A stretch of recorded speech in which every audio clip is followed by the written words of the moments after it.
भारतीय स्वतंत्रता संग्राम। भारत 190 वर्ष तक अंग्रेजों का गुलाम रहा।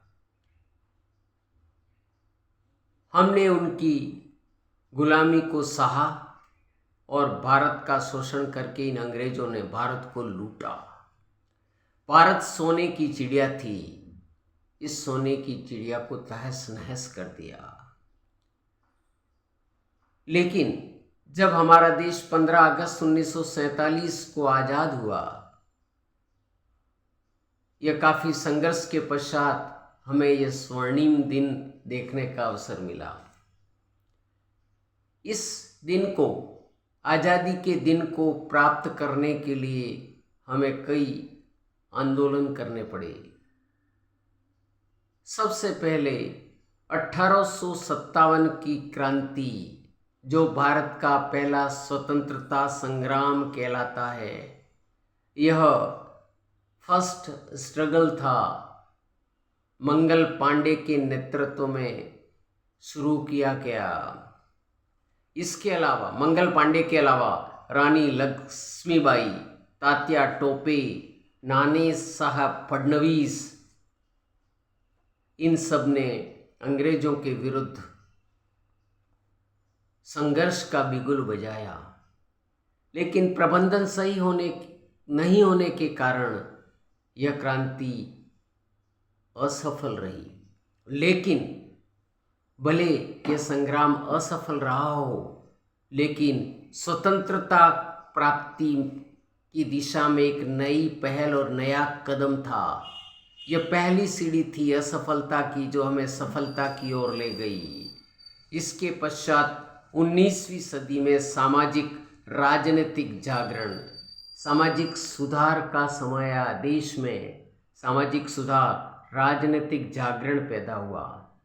इसके अंतर्गत राजा राम मोहन राय, ईश्वर चंद्र विद्यासागर, स्वामी विवेकानंद, ये सब समाज सुधारक थे।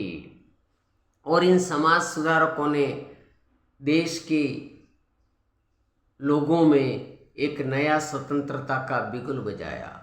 अपने वाणी के द्वारा, अपनी कथनी के द्वारा, अपने सुधारों के द्वारा समाज में एक नई जागृति फैलाई, जिसके कारण, नई चेतना के कारण देशों में एक नई लहर दौड़ी कि हमें स्वतंत्रता प्राप्त करनी ही है।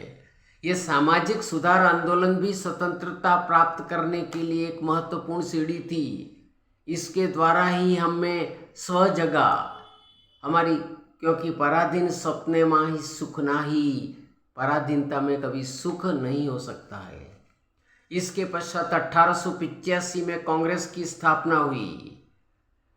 वह आज़ादी की एक राजनीतिक लड़ाई प्रारंभ हुई।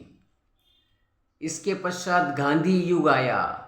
अहिंसा, सत्य का आंदोलन शुरू हुआ। यह आंदोलन एक जन आंदोलन का रूप ले चुका था। 1917 में चंपारण का आंदोलन हुआ। 1920 में असहयोग आंदोलन हुआ। 1930 में सविनय अवज्ञा आंदोलन हुआ।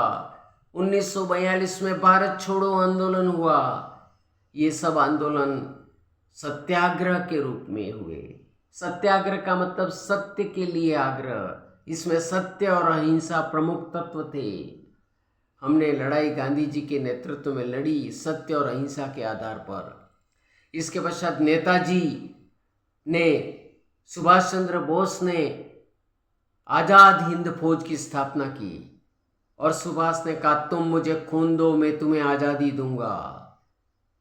इसके पश्चात 15 अगस्त 1947 को देश को आज़ादी मिली। देश के प्रथम प्रधानमंत्री पंडित जवाहरलाल नेहरू बने। जय हिंद।